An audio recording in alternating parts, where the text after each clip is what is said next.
Dankie Here. Halleluja. Geef vir die persoon langs jou 'n high five. Jy kan jou sitplek neem.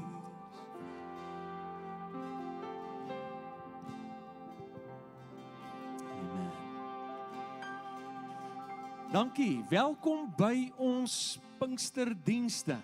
Is jy opgewonde oor die feit dat dit Pinkster is? Ek vertrou die Here vir 'n tyd van verkoeking. So van my kant af, môre, gaan dit met jou goed? Julle is vanmôre 'n bietjie styf, môre.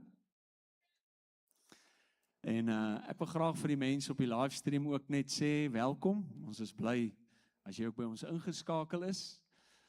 Nou, ons glo nie daarin om net mense bymekaar te maak nie. Ons hart is om mense waarlik te disipel. Kan ek 'n amen hoor vir dit? Want disipels maak disipels.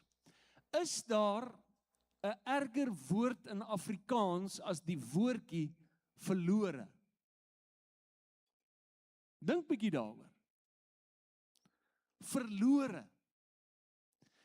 En die hartseer is, as mense nie die Here Jesus vind nie, is hulle vir ewig verlore. En mag ons as Nuwe Doxa nooit ooit ons passie en ons vuur en ons ywer verloor vir die wat verlore is nie. En as ons hulle wil bereik, is jy die sleutel. So ek wil jou nooi, as jy wil inskakel en wil weet wat dit is om 'n disipel te wees en disipels te maak, ons het koneksiegroepe. Ons gaan van julle bel hierdie week, vir al ons nuwe mense, ons gaan probeer om julle ingeskakel te kry in ons koneksiegroepe, waar jy kan leer om 'n disipel te wees. So vir 10 weke, dit lê basiese fondasies vas. Dis 'n plek waar jy gaan leer om die evangelie te deel. Dis 'n plek waar jy gaan leer om fondasies vas te lê. So as jy 'n nuwe lidmaat is en jy wil graag deel word van die span, die Here se span, nie die kerkspan nie, die Here se span. Ons sê jy met 'n nuwe lidmaat bywoon, 'n koneksiegroep en 'n oorwinningsnaweek. Amen. Baie dankie. Ek wil net so vir 'n oomblik so 'n bietjie van 'n familievergadering hou. Is julle gemaklik daarmee? Parkering is 'n issue. Veral aan die bokant. Hou asseblief die ryvlakke oop. Julle help ons baie indien julle doen. Ons vertrou ook die Here dat hy ons gaan help om agter die kerk spoediglik as gevolg van die verspoeling plaveisel te lê sodat dit die verkeer se regulering kan beter maak. Dan sou jy gesien het, daar's 2 naambordjies op parkerings wat gereserveer is. Hoe kry jy 'n gereserveerde parkering by Nuwe Doxa? Wie brand om te weet? Dit is verskriklik maklik. Nommer 1, jy moet 90 jaar oud en ouer wees. OK? So, die aansoekprosedure werk so, jy moet ten minste jou ID aan ons voor lê en ten minste 'n doktersbrief. En dan sal ons dit oorweeg. So dis min of meer hoe maklik dit is. So as jy nog nie daar is nie, byt net vas. Ons hoop jy maak dit tot daar. So dis die eerste ding wat ek wil sê. Die tweede ding wat ek wil sê, as jy instap en jy sien dat byvoorbeeld daar agter is daar 'n dingetjie wat net sê gereserveer. Ek weet die pastore lyk verskriklik en ou sit maar so ver moontlik van hulle af, want die mikrofoon het nie 'n tou aan nie. Party ouens is bang ek kom los en gaan tussen die gehoor in. Maar wat ons graag wil hê is, as daar mense laat kom en ons diens is 'n bietjie vol, dan is dit baie keer 'n probleem in terme van spasie en dan veral as jy 'n besoeker is, dan is dit ongemaklik. Kan jy onthou hoe dit was om die eerste keer kerk toe te gaan? Ons vergeet. Ek onthou toe ek tot bekering gekom het. Veral as jy in die wêreld is en jy is heeltemal nie eintlik kerk vas nie. Dit is nogal intimiderend, hier kom jy, hier's 'n skare mense, nou moet jy nog uitloop en voorkom sit. So, wees net geduldig, as die diens begin, dan haal ons dit af. Dis maar net om vir mense dit maklik te maak, wat nuut is by ons. Dankie. Ouens, ek dink ek gaan hierdie 'n volgende geleentheid praat, maar as jy meer wil weet oor berading, nie net hoe jy dit kan ontvang nie, maar hoe jy ons kan help, gee asseblief jou naam by die inligtingtafel op. Ek wil vanoggend met ons praat oor hierdie woordjie geesvervuld.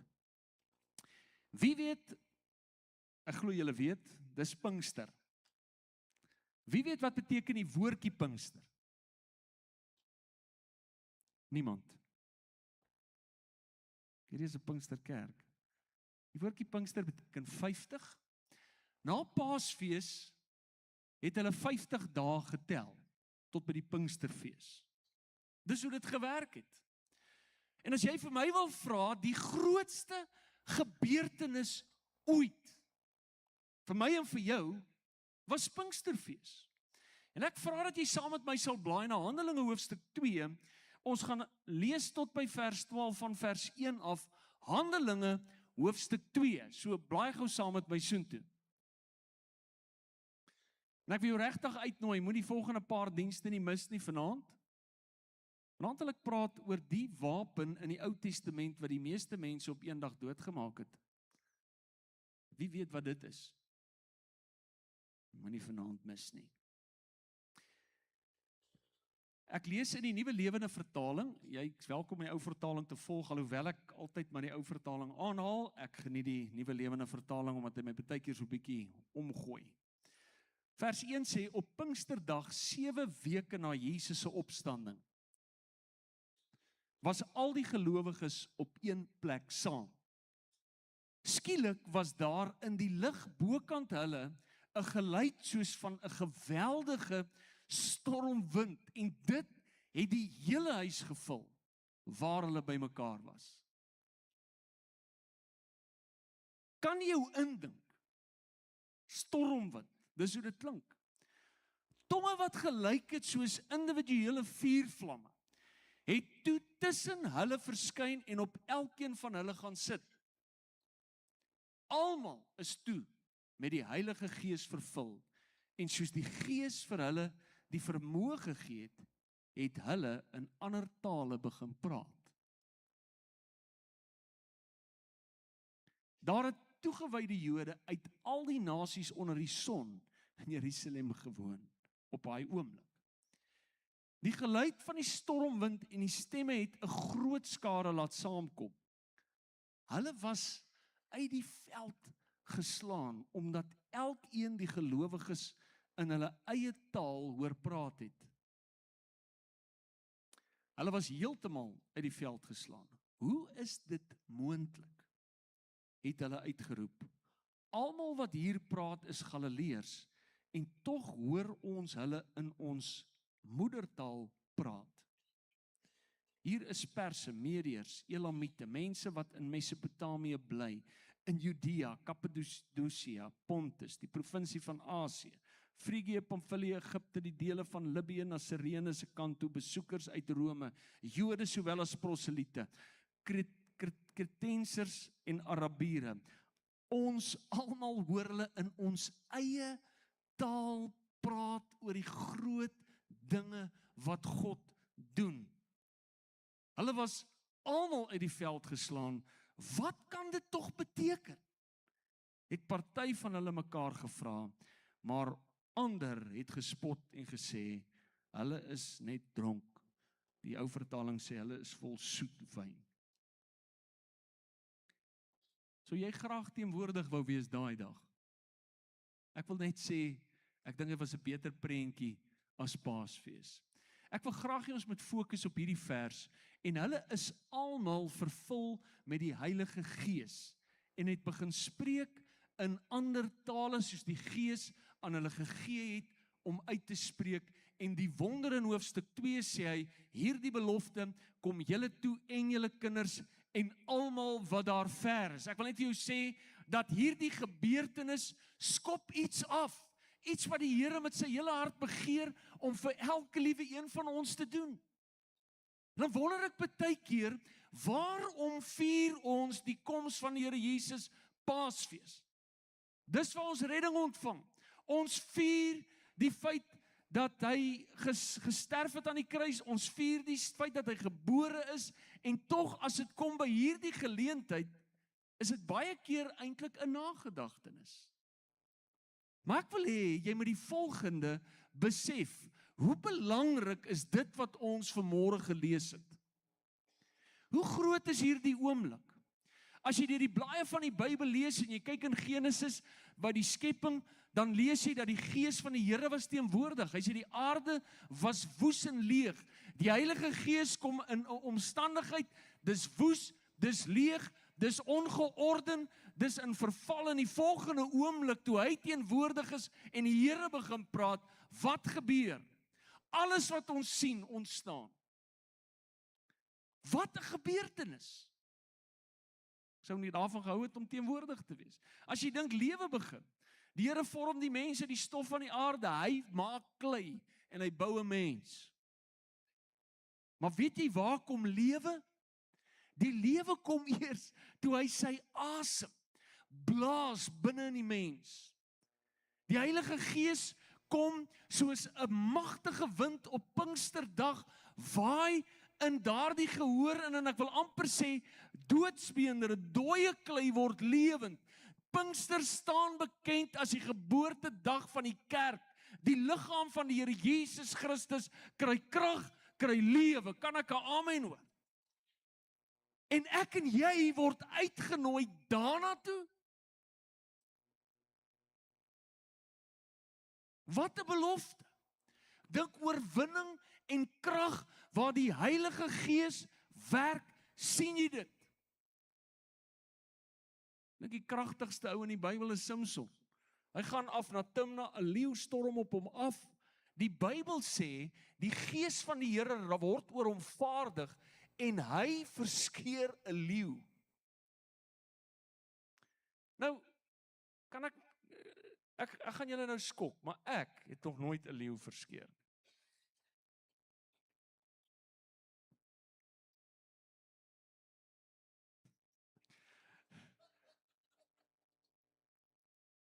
Ek wil net sê, as jou vrou vir jou lag, dis nou ongevraagd hoor. Maar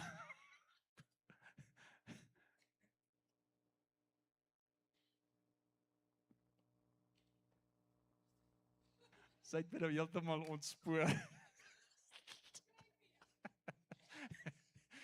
Hy verskeur 'n leeu. Hoekom? Jy al 'n leeu gesien?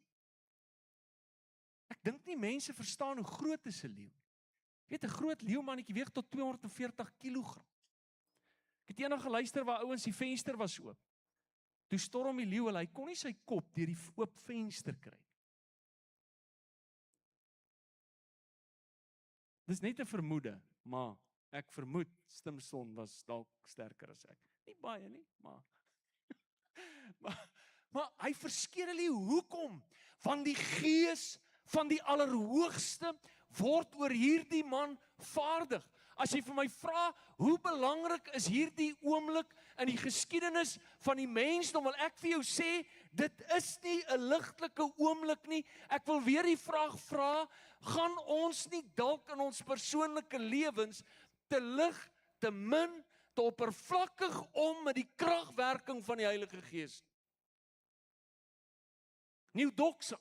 As daar iets is wat ek die Here voor vertrou, dan is dit dat ons waarlik 'n geesvervulde gemeente sal wees wat in erns maak met sy werking, wat hom leer ken as die Gees van heiligheid, wat toelaat dat hy in ons en deur ons werk. Jesus verskyn op die toneel, vol van die Heilige Gees, keer hy terug van die Jordaan af, en hy konfronteer die leeu, wat deur al die eeue die mensdom verskeur het, al die dood, al die trauma, al die siekte, as gevolg van die sondeval, as gevolg van sy versoeking. Hier kom die Here Jesus, die Heilige Gees is in hom, en hy gaan in die krag van die Heilige Gees, hy word in die woestyn ingelei, daar word hy versoek, en toe hy klaar is, het hy in die krag van die Heilige Gees teruggekeer na Galilea, gaan lees die Nuwe Testament, vol van die krag van die Heilige Gees, het hy waarlik die leeu wat verskeur het, verskeur. In die Nuwe Testament lyk dit anders. Hy kom in hoofstuk 4, vers 18. Lees net daar die hoofstuk, dan sê hy, die gees van die Here is op my, omdat hy my gesalf het, om die evangelie aan die armes te bring, om uitgestuur, om die wat verbryseld van hart is, te genees. Hy kom om die leeu wat verskeur dood te maak, om aan gevangenes vrylating te verkondig, aan blindes herstel van gesig, om die wat gebroken is in vryheid weg te stuur, om die aangename jaar van die Here aan te kondig. Hoekom? Want die Heilige Gees is skielik teenwoordig. Hy werk in hom, hy's op hom, hy's in hom. En toe die Gees van die Here op die toneel verskyn, dan sien ons hoe dat 'n wonderwerke gebeur in die Here, waarlik dit wat die vyand doen in ons lewens tot niet kom maak. Het ek en jy die Heilige Gees nodig? Amen. Meer as ooit van tevore het ons nodig. Ek wil vir jou sê, die hoofstuk wat ek en jy vanmôre lees, is die grootste oomblik van verkwikking, vernuwing, herlewing, restaurasie en herstel in die menslike geskiedenis. Ja, toe die Here Jesus aan die kruis sterf, toe ontvang ek en jy verlossing en vergifnis, en prys die Here daarvoor. Maar toe die Heilige Gees uitgestort word iets herstel wat verlore gegaan het. Wat gebreek het in Eden, in die tuin van Eden, naamlik ons verhouding met God, word herstel. Want die Here stort sy Gees in ons uit. Is jy dankbaar? Sal ons nie weer honger, dors en 'n verwagting ontwikkel dat die Gees van die Allerhoogste in ons werk nie? Sal ons nie weer opgewonde raak daaroor nie? Die wet van die Gees van die lewe het ons vrygemaak van die wet van die sonde en die dood. Wandel deur die Gees, dan sal jy nooit die begeerlikhede van die vlees volbring nie. Kan jy sien die krag wat ontketen is die dag toe die Heilige Gees op Pinksterdag uitgestort is? Ek dink daar's iets wat die vyand haat, en is Pinkster, en miskien is dit hoekom dit nie op ons kalender registreer nie. Miskien is dit hoekom Paasfees is almal hierso, Kersdag is almal hierso, almal is opgewonde, almal praat daaroor, maar iewers langs die pad, dink ek, het die vyand ons beroof van die grootste geskenk ooit. Die Heilige Gees. Hoor wat sê, want almal wat deur die Gees gelei word, die is kinders van die Allerhoogste. 'n Kind, dit spreek van verhouding. Paulus bid, hy sê om hierdie rede buig ek my knieë voor die Vader van ons Here Jesus Christus, van wie elke geslag in die hemel en op die aarde sy naam ontvang. En hoor wat sê hy dan in vers 16, dat hy aan julle mag gee na die rykdom van sy heerlikheid, om met krag versterk te word deur sy Gees. Kan ek 'n amen hoor? Het jy dit al gebid? Het jy dit al gesoek? Het jy al daarvoor gepleit? Het jy dit al gevra?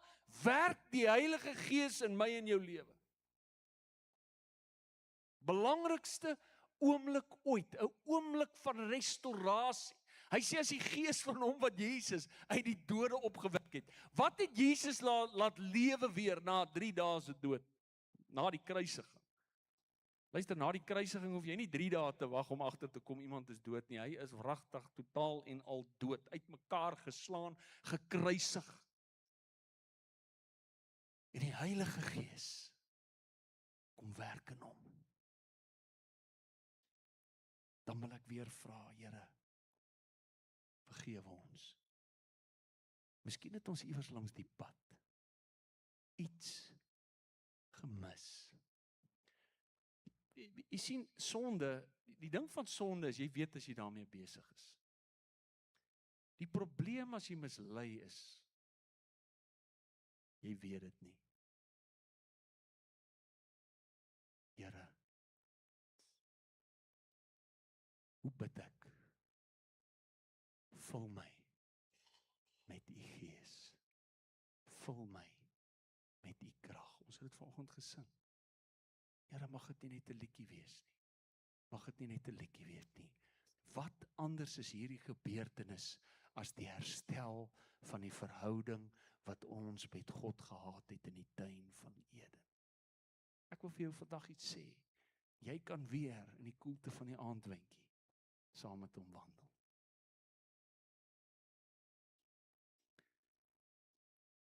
nie 'n fisiese wyntjie nie, maar hierdie stormwind wat hulle op Pinksterdag gehoor het. Die wind van sy gees, die asem van die Allerhoogste. Dis al manier hoe jy en ek saam met God kan wandel. Hoekom dink jy sê Paulus, wandel deur die Gees? En ek dink, as ek die gedeelte lees, dan is die hartseer, hier is die skokkende ding rondom dit. Ek dink die Gees sukkel partykeer om deur te breek. As jy die gedeelte lees in Rigters, waar hy sê, maar die Gees van die Here het oor hom vaardig geword, nou daai woordjie vaardig, is die woordjie tsallag, to rush, to break forth. Die Heilige Gees breek deur tot Simson, kom oor hom. En toe daai deurbraak plaasvind, verskeur hy 'n leeu. En ek dink baie keer beleef ons ook die leeu, maar sukkel die Heilige Gees dalk in ons dag om deur te breek? Sukkel hy partykeer om deur te dring tot my en jou? Dan dink ek ja. Want ek lees in Handelinge, daar's ouens wat sê, ag, hulle is vol soetwyn. Hulle begin te spot. Die vyand doen alles in sy vermoë om dit te keer.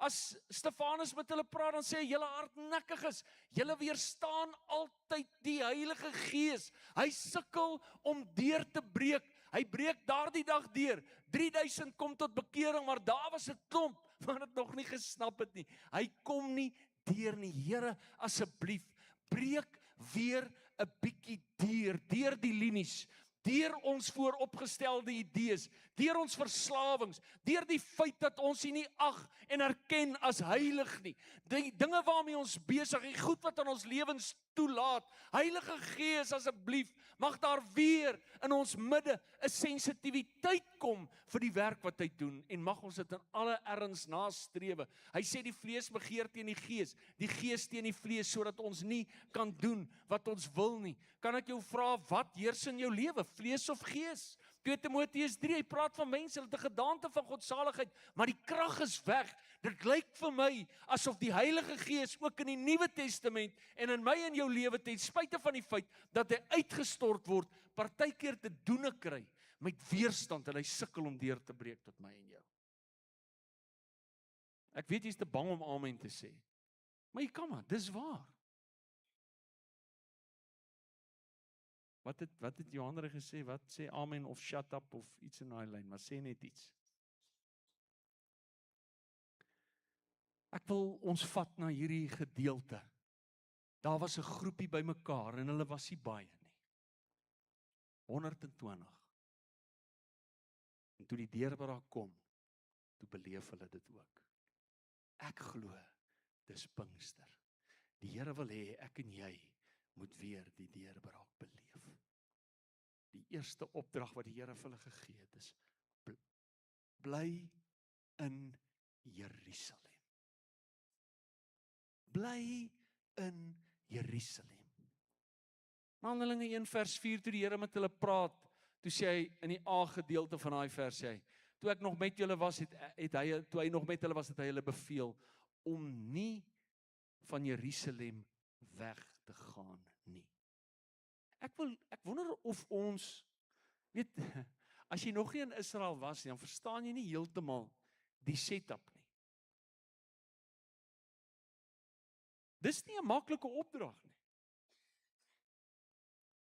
As jy nou môre afry Kaap toe, en iemand sal nou daar, jy is nou op pad, huis toe, vakansie is om, en hy sê, hoor hierso, bly asseblief in die Kaap.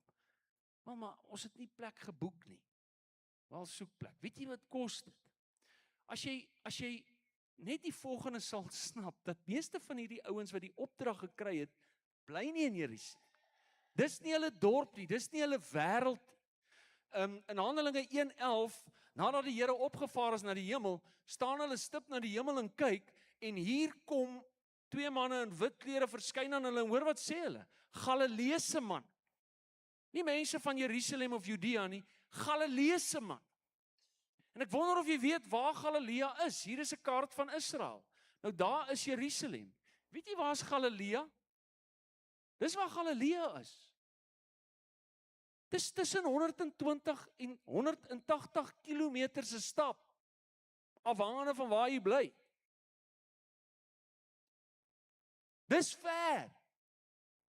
Dink aan vandag se terme wat jy in 'n kar klim, kan jy in 'n dag Kaapstad toe ry. Dis 3 dae se loop.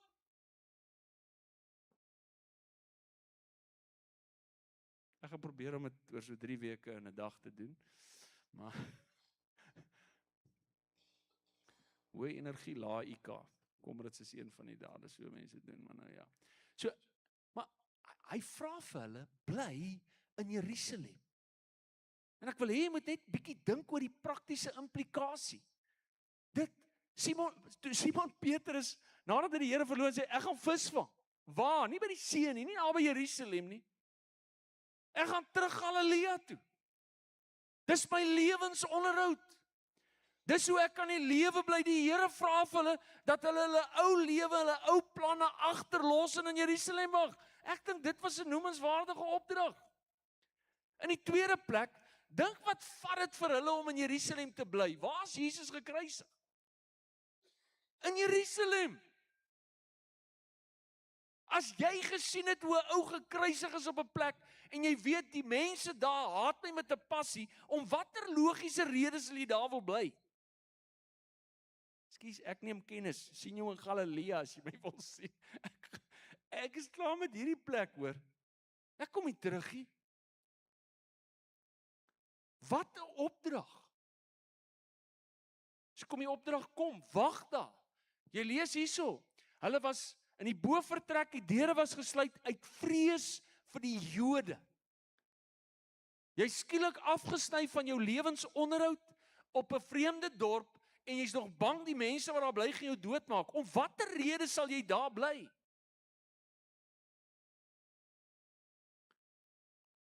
Want die Here roep hulle om hulle ou lewe agter hulle te los en hom te volg. En dit wil ek vir jou sê, is waar van almal wat hier sit. As ek en jy die gees van die Allerhoogste wil beleef, soos op Pinksterdag, wil ek jou vra, het jy al jou ou lewe gegroet? Dis die kosbaarste gebeurtenis ooit. Het jy al jou ou lewe gegroet? Efesiërs 5:18 sê, moenie dronk word van wyn nie. Daarin is losbandigheid. Word met die Gees vervul. Die Here roep my en jou dalk nie na 'n ander plek nie, maar hy roep jou definitief na 'n ander standaard en 'n ander lewe. Hierdie is 'n opdrag. Moenie dronk word van wyn nie, dis 'n opdrag. Word met die Heilige Gees vervul. En dis in die duratiewe tyd, dit beteken word voortdurend vol van die Heilige Gees. Wens ek kan vir jou sê, ek is altyd vol van die Heilige Gees. As jy in Witbank bly, voel dit vir my, jy dop hierdie toets elke dag op pad werk toe. Iemand wat voor jou inry, en dan is jy skielik is jy vol van die onheilige vlees.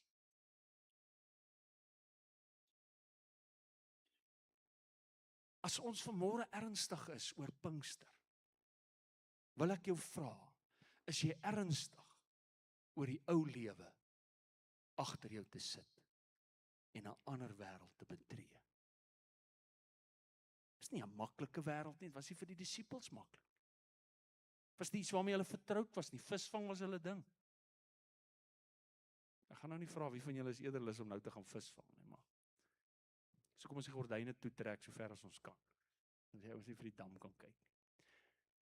Hoor wat sê in Efesiërs 4:22, dat ons wat ons vorige lewenswandel betref, moet julle die ou mens wat aflê wat deur die begeerlikhede van die verleiding te gronde gaan. Hy sê, en met die nuwe mens moet beklee, wat na God geskape is, in ware geregtigheid en heiligheid. Ek en jy word geroep om 'n ou lewe, 'n ou manier van dink, van doen, van optree, van praat, agter ons te sit en die Here Jesus te volg en 'n ander lewe te lewe. Jy sal agterkom, as jy op daai plek begin wag, gaan jy agterkom, hierdie belofte kom jou toe en jou kinders, so ongelooflik as wat Pinkster daardie dag was, dis vir jou. So ongelooflik as dit was, met die skepping, toe die Gees van die Here oor die water swewe, en hy bring orde, en hy bring lewe, en hy bring skoonheid. Hy wil dit vandag nog doen, vir jou. So kragtig as dit was, dat Samson 'n leeu verskeer onder die inspirasie van die Heilige Gees. Hy wil dit vandag nog doen, vir jou. So kom die duiwel, ek dink hy haat hierdie onderwerp met alles wat in hom is. En hy trek ons weg van dit af. Here roep ons terug. As hy hier praat oor jy met die ou lewe agter jou los, dan praat hy van lieg nie vir mekaar nie. Iemand steel, moenie steel nie. Alle bitterheid, woede, toorn, geskreeu, lastering moet van julle verwyder word, saam met alle boosheid.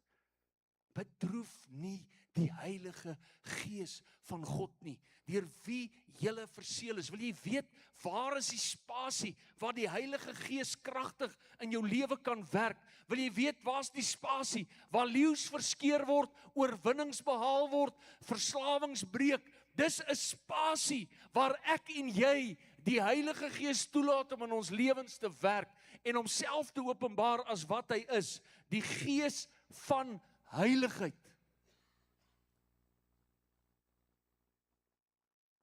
Ek vermoed Samson het die Gees geken, maar hy het hom nog nie geken as heilig nie.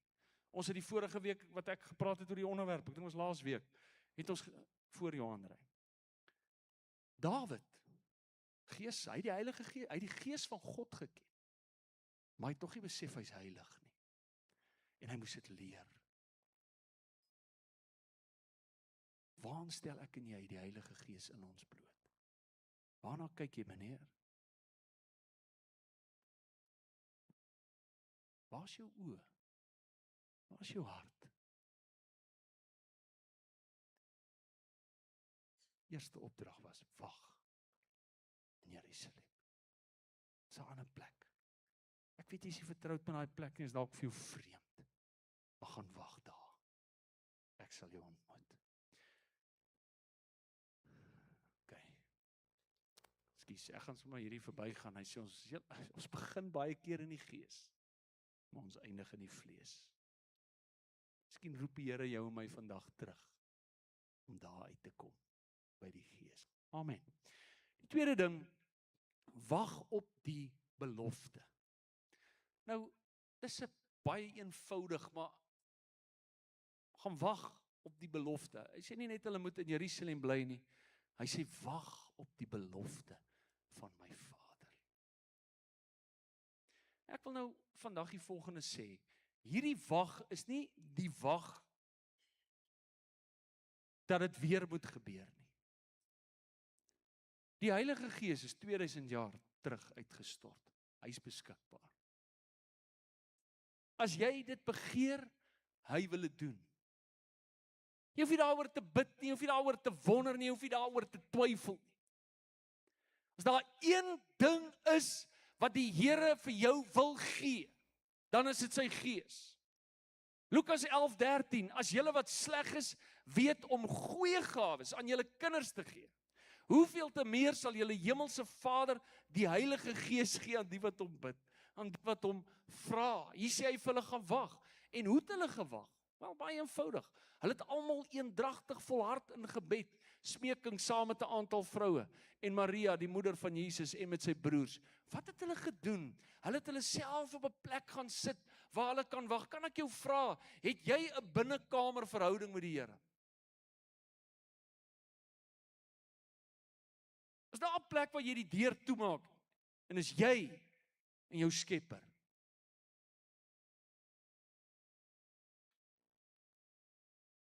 Ek weet nie hoe dit werk. Ek besef dit. Ek het ook nie geweet hoe dit werk nie. Toe ek tot bekering kom, nou hoor ek die pastoor sê die Here praat met hom. Toe ek, wat? Hoe werk dit? Ek tog hulle sit in die sitkamer en praat. Weet jy, ek bid toe ook die Here met my praat. Tot ek begin agterkom, hy praat deur die werking van sy Gees in jou hart. Is iets anders. Moes leer om te bid. Ek wil jou vra, maak bietjie die deur toe en begin met hom te praat. Hy is jou Vader. Sit jouself op 'n plek. Jy hoef nie te pleit, vul my nie. kom net op 'n plek waar hy in jou lewe 'n inspraak kan lewer. Het jy geweet dat ek gee nie om waar jy in jou geestelike lewe is nie. Pinkster sê, daar's meer. Ek gee nie om hoe die Here jou al gebruik het tot hier toe nie. Ek wil vir jou vandag sê, daar is meer. En dit is wat ons vier hierdie tyd. Ek wil regtig by jou pleit. Sit jouself op 'n plek waar jy kan wag, waar die Here ook in jou lewe kan werk. Ek besef dis dalk vir jou vreemd. Ek weet nie of ek moet vra vir wie is dit vreemd nie. Moet maar eerder in jou hand opsteek nie. Ek sal nooit vergeet toe ek die eerste keer hoor van die Heilige Gees. Dan ek probeer nog om uit te vind wie's Jesus. Hier preek 'n ou oor die Heilige Gees. En hy praat toe nog oor tale ook. Nou die eerste diens wat ek bygewoon het, het ek nie 'n klou gehad wat die ou probeer sê. En toe ek uiteindelik verstaan wat hy probeer sê, toe dog ek, hy maak seker 'n grap. Hoe verduidelik hy nou vir my die storie? Hoe gaan dit werk? Vandag is dit een van die kosbaarste dinge in my lewe. Ek weet nie of ek sou kan bid sonder dit in my lewe. Hulle het gewag. Kry jouself op 'n plek waar jy ook met hom kan praat. Is dit ongemaklik? Wel, dalk is dit. Hoe werk dit? Wel, kry jy vir jou 'n stoel. Ek is gewoonlik op my knieë. Ek gee nie om hoe nie. Maar kom op 'n plek. As jy na daai vers gekyk, hy wil dit vir jou gee. Ek dink is een van die moeilikste goed vir ons om te wag. Kan ek gou sien, wie van julle hou van wag? Ek hou daarvan om te wag vir moeilikheid, verstaan, as ek dit kan net so bietjie, dit moet net nie nou kom nie. Maar om te wag op die Here. Dit is baie keer vir ons moeilik. En wat vir my, Saul se ondergang, het gegaan oor hy kon nie wag nie. Gaan lees sy storie, 2 Samuel, begin jy by hoofstuk 10. Toe hy Samuel die eerste keer ontmoet, toe sê Samuel vir hom, gaan wag 7 dae, dan gaan ek na jou toe kom, offers bring, en dan sê jy sien wat jy moet doen, Gees kom oor hom vaardig, groot oorwinning. By hierdie geleentheid, die Bybel sê, hy het 7 dae gewag vir Samuel. En toe Samuel nou na 7 dae nie opkom, het hy homself sterk en toe bring hy die offers. Hy wag nie. Het veroorsaak sy ondergang. Die wat op die Here wag, kry nuwe krag. Die vrug van die Gees. Liefde, blydskap, vrede. Weet jy, as jy jouself op 'n plek sit waar jy in sy teenwoordigheid kom, gaan jy agterkom as jy daar uitstap. Is daar rustigheid, 'n kalmte, 'n vrede, 'n onverklaarbare gevoel net van Here, maar ek is gewas. Ek is skoon. Ek dink die vrug van die Heilige Gees. Ons probeer om lief te hê. Ons probeer om bly te wees. Ons kry dit selde reg. Kom op 'n plek waar jy op hom wag. Jy sal uitvind dit gebeur natuurlik. Laastens, werk saam. Wat bedoel ek daarby? Dis vir my interessant. Die Heilige Gees kom oor hulle en wie het gepraat? Het die Heilige Gees gepraat? Hulle het gepraat.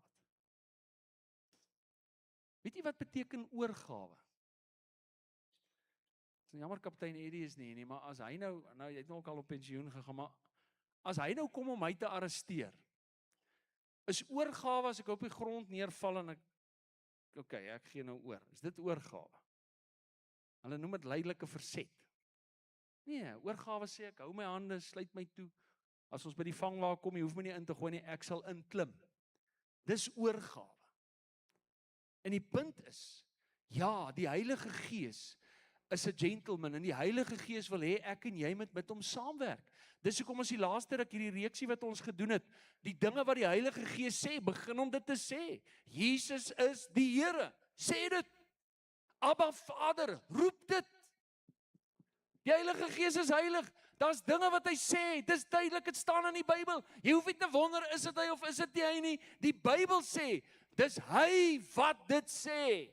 En hy wil begin om in jou gees en in jou gemoed met jou en hy vra dat ek en jy saam sal werk. Die Heilige Gees kom oor hulle, word oor hulle vaardig, maar hulle het gepraat. Die Heilige Gees, jy kan nie op jou tande byt en nou ruk jy jou kakebeen op en af om te kyk of jy iets uit jou kan uitkry nie. Dis nie oorgawe nie. Werk ons saam met die werking van die Heilige Gees in ons lewe. Hulle het begin praat, omdat ons dieselfde gees van geloof het, soos geskryf is, ek het geglo, daarom het ek gespreek, glo ons ook, daarom spreek ons ook. Onder inspirasie van die Heilige Gees behoort ek en jy te begin praat. Hy sê hulle, die Heilige Gees en ons het besluit. Hulle werk saam. Ek wil jou uitdaag. Wil jy nie op 'n plek kom waar jy sê, Here, ek wil saamwerk met die Gees nie. Ek daag jou uit. Ek nooi jou uit. Hy roep my en jou. Ek wil ten slotte hierdie vers aanhaal. Hulle is almal vervul met die Heilige Gees. Daai woordjie vervul is die Griekse woord pimplamai. To come to an end. To implying a purpose or a plan. Dit beteken iets het ten volle in vervulling gegaan. Ek dank die Here dat die plan nie geëindig het by die kruis nie. Maar toe die Heilige Gees hulle vervul, was dit nie net iets wat hulle volgemaak het nie. Dis ook 'n plan wat ten volle verwerkliking gekom het. Alles wat die Here vir jou wil gee, wil doen, wil sê, in jou lewe wil werk, doen hy deur die krag van sy Heilige Gees. Toe hy die Heilige Gees uitstort, is die plan wat hy met die mensdom het, die herstel wat hy wil bring, die intensie wat die Here het, in sy totaliteit vervul. Dis hoekom ek sê, dis 'n plek waar ons krag ontvang. Dis 'n plek waar woes en leeg verander na heel en gesond, en dit is vervul. Ons behoort dit te soek. Die tweede manier hoe jy na hierdie woord kan kyk, is to be filled, totaal en al volgemaak, filled with total involvement. Ek is totaal en al oorgegee en betrokke. Is jy totaal en al oorgegee en betrokke? Werk ek en jy saam? Hy oortuig van sonde, van geregtigheid en van oordeel. Wanneer hy met my en jou praat oor dinge in ons lewens wat verkeerd is, werk ons saam, gee ons oor, tree ons op. En die laaste ding, to cause to occur, vervul, om te maak dat sekere goed begin gebeur. Die Heilige Gees gee my en jou krag om op te tree, te doen, te reageer. Here, mag ons almal weer vervul word met die Heilige Gees. As jy vanmôre sê, Here, vul my opnuut. Wil ek vanmôre vir jou bid. En ek wil vanmôre ons as gemeente ook nooi. Kom ons wees deel van Pinkster. Ek wil by jou pleit. Ek besef, daar's baie dinge aan die gang. Wat gaan dit soos die disippels jou iets kos om vanaand hier te wees 6:00?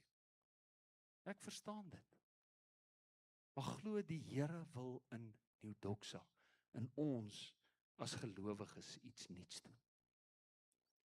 Weet jy, as jy dink aan die 10 maagde, 5 het ekstra olie gehad. Hulle was gereed. Ek dink die Here wil dit weer doen. Hy wil vir my en vir jou ekstra olie gee. Hy wil ons op 'n plek, ek wil jou vra, as jy vanaand kom met 'n verwagting. Here, doen dit weer. Ek wil vanmôre vir jou bid. Ek gaan vra dat ons, as jy saam met my wil staan en net sê, Here, ek wil 'n algemene gebed doen, maar ek gaan ook vra, as daar mense is, dalk bid jy al lank oor die vervulling met die Heilige Gees. Dalk bid jy al lank oor die spreek in tale, jy het al opleiding daaroor gehad, en jy sê vanmôre is my oggend, en jy wil uitstap. Andries gaan julle help. Al gaan ons af na die bidkamer toe. Ons is nie bekommerd oor die volgende diens nie, maar ons gaan die Here vertrou vanmôre dat jy weer 'n deurbraak kry in jou geestelike lewe. Dis 'n belofte wat die Here vir jou gee. Kom ons, as jy saam met my wil staan, ek wil vanmôre bid vir die vervulling en ek gaan vir ons 'n algemene gebed doen en dan gaan ek jou vra, as jy sê, ek begeer die krag van die Heilige Gees aktief in my lewe, dan vra ek jou, stap hier na vore toe, Andries gaan julle help, ek gaan saam met jou bid, ek gaan net eers die diens afsluit en terwyl die ander uitbeweeg, sal ons na die bidkamer toe gaan, maar ons gaan die Here vandag vertrou vir 'n wonder in die Eudoksa gemeente. Here, ons wil dit vanmôre bid, kom Heilige Gees, kom vul ons. Gees van heiligheid, kom vul ons harte. Ek bid dit vanmôre vir Eudoksa. Ek bid dit vir my eie lewe, dat ons weer opnuut 'n ontmoeting sal hê met die derde persoon in die Godheid. Dat die krag weer in ons harte sal beweeg. Ek bid Here vir harte wat koud geword het. Bid in ons